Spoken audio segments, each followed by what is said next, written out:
Dreamed about people spotting his smashed-up ATV and following the trail of blood, only to find his lifeless body being pecked at by vultures. As he stiffened and his temperature rose, he began to feel the deep pang of each injury, and he prayed God would just take him. I wanted to see it from this side of heaven. But what's the difference? Relief, please. Relief. When he awoke, groaning, he realized he had actually dozed with enough presence of mind to keep the pulsing temple dammed. His neck was stiff, and he had the feeling he would be unable to stand or even roll into a crawling position if his life depended on it. Far in the distance he heard the high-pitched whine of a powerful dirt bike, the type Abdullah Smith rode. Rayford could only pray that Smitty was searching for him. He tried to sit up but could not. His pain had spread past the spots that had taken the most direct abuse. His head throbbed all over. His back felt as if hot pokers were piercing his ribs. He was hungry, nauseated, and alternated between overheating and shivering. In and out of consciousness now, when he finally heard the dirt bike slowly approaching, Rayford was certain he was imagining it. Then the engine died. Big Dog 1, this is Camel Jockey. I've spotted Captain Steele, or at least I think I have. Hold on. Rayford couldn't move a muscle, let alone turn his head. Nothing was working. I think he is gone, Abdullah said. I mean, I do not think he made it.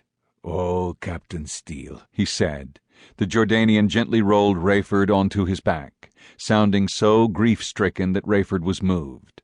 Rayford kept his palm locked against his temple, but it must have made Abdullah think rigor mortis was already setting in, and so Rayford did the only thing he could manage.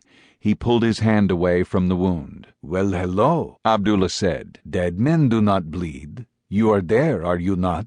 Rayford clamped his hand over the wound again and managed Yeah, good to see you. But Abdullah was already back on the phone. Chang, he is alive. I need help here as quickly as you can send it. Yes, Leah would be perfect. Ask her to bring everything she can carry. I will launch a flare in 10 minutes. Mac fell in with Unity Army troops in the old city and followed them to an obscure but lavishly guarded entrance underground. No one got even close without proper credentials. As two sentinels held his photo ID next to his cheek and studied it, Mac could only hope none of Zeke's dye had worn off in the skirmishes. He and those with him were directed to a pressed dirt path that led deep under the northern wall and past the Temple Mount, the only ground in Jerusalem still held by the resistance. The passageway to Solomon's stables was so dimly lit that he and the others were forced to raise their tinted visors.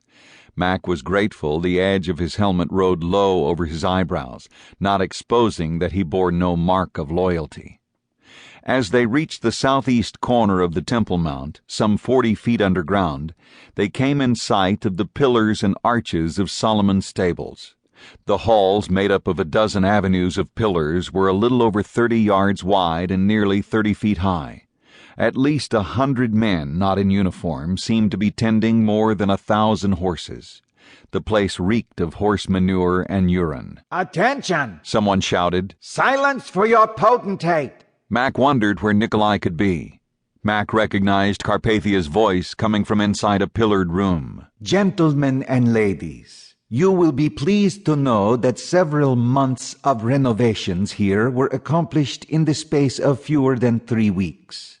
The sanitation facilities are second to none, at least for humans. And best of all, per my instructions, they empty into the legendary cradle of Jesus. Leon Fortunato was called upon to explain. Thank you, Excellency. The cradle of Jesus can be accessed down a winding staircase in the southeast corner. Should you care to view the chamber, be forewarned of its current use. You will want to hold your nose. Suhail Akbar was next, Carpathia's chief of security. Having just arrived from Mount Megiddo, he began. I am pleased to report that everything is in place for our victory, despite reports of discord due to the destruction of New Babel. Suddenly a shout, more of a scream. Tell me, Suhail! Carpathia raged. Tell me you are not going to violate my specific order to never again mention the name of... But, sir, I merely meant to... You dare interrupt me! Something slammed.